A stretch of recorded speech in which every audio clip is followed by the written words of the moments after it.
Ce soir, on zoome sur des animaux en voie de disparition. Depuis ce matin, dans une conférence internationale qui s'est ouverte au Zimbabwe, à Harare exactement, 136 pays volent au secours de 75 espèces, parmi elles les esturgeons et les éléphants.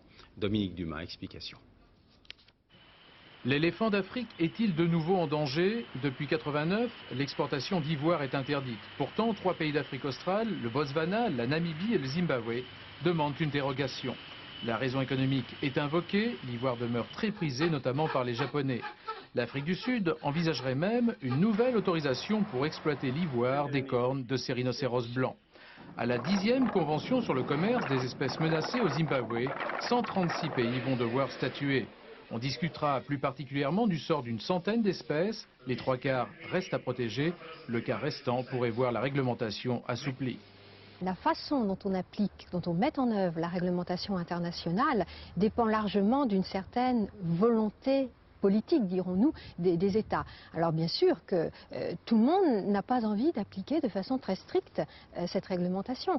Et puis qu'il y a des plaques tournantes qui persistent. L'esturgeon fait également partie des espèces menacées.